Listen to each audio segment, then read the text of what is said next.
فیہ سکینۃ من ربکم، کہ اس میں سکینہ ہے رب کی طرف سے۔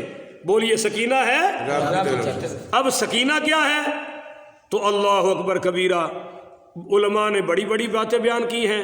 ابن جریر رحمۃ اللہ علیہ نے اپنی سند کے ساتھ حضرت مولا علی پاک پڑھی رضی اللہ تعالی عنہ کا بیان نقل کرتے ہیں کہ مولا علی پاک نے فرمایا کہ سکینہ انسان کے چہرے کی طرح ایک چہرہ ہے، یا پھر زناٹے دار خوبصورت ہوا کو سکینہ کہتے ہیں۔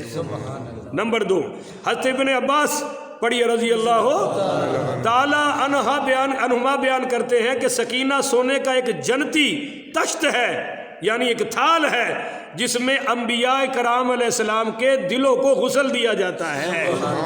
ذرا اونچی کہو نا سبحان اللہ یار۔ حضرت ربیع رحمۃ اللہ علیہ نے کہا کہ سکینہ تمہارے رب کی طرف سے رحمت ہے، تمہارے رب کی طرف سے، اور سکینہ وقار ہے۔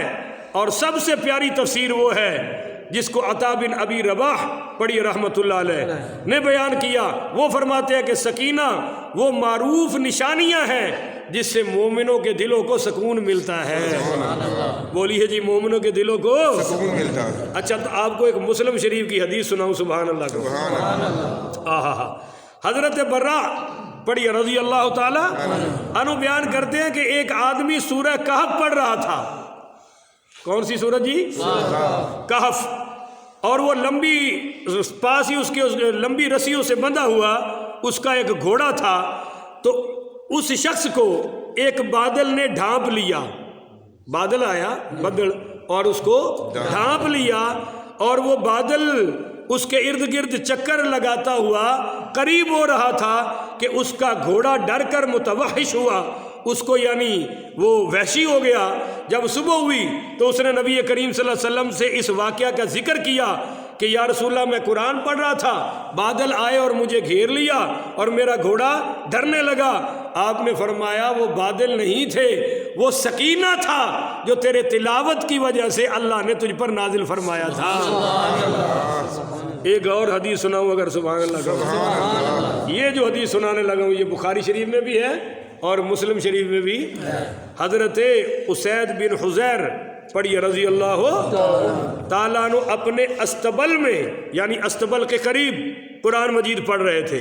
اچانک گھوڑا اچھلنے لگا، ہنکنے لگا، چھلانگے مارنے لگا۔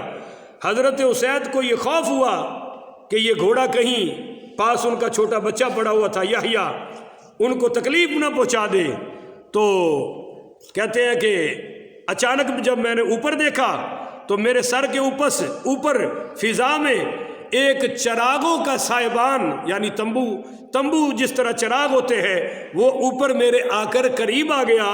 میں نے تلاوت بند کر دی اور صبح رسول اللہ صلی اللہ علیہ وسلم کو اس واقعہ کی اطلاع دی۔ آپ صلی اللہ علیہ وآلہ وسلم نے فرمایا، اے اسید، یہ فرشتے تھے جو تمہارا قرآن سن رہے تھے۔ اگر تم پڑھتے رہتے تو صبح سب لوگ آنکھوں کے دیکھ لیتے اور وہ فرشتے کسی سے چھپے نہ رہ جاتے، مگر تم نے تلاوت کو بند کر دیا۔ تو بھائی یہ سکینہ ہے جو فرشتوں کی وجہ سے نزول ہوتا ہے۔ ایک آپ کو تیسری حدیث سناؤں اگر سبحان اللہ آ جائے۔ حضرت ابو ہریرہ پڑھی رضی اللہ تعالیٰ عنہ نے فرمایا کہ جو شخص علم کی تلاش میں کسی رستے پر نکلتا ہے، جیسے ماشاءاللہ آپ سب آئے بیٹھے ہیں، کہو الحمدللہ، تو اللہ تعالیٰ ان کے لیے جنت کا راستہ آسان کر دیتا ہے۔ اور جو جماعت اللہ کے گھروں میں سے کسی گھر میں کتاب اللہ کی تلاوت کرتے ہیں، یا کتاب اللہ، یہ لفظ ہے میرے سامنے، ایک دوسرے کے ساتھ درس کا تکرار کرتی ہے، درس کا جو ہم کر رہے ہیں درس کا تکرار کرتی ہے جو جماعت، ان پر پھر سکینہ نازل ہوتی ہے۔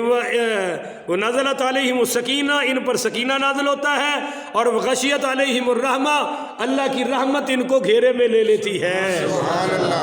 اللہ کی رحمت ان کو، اور فرمایا فرشتے بھی ان کو گھیر لیتے ہیں۔ تو اس کو کہتے ہیں سکینہ۔ اللہ تعالی ہمیں یہ سکینہ حاصل کرنے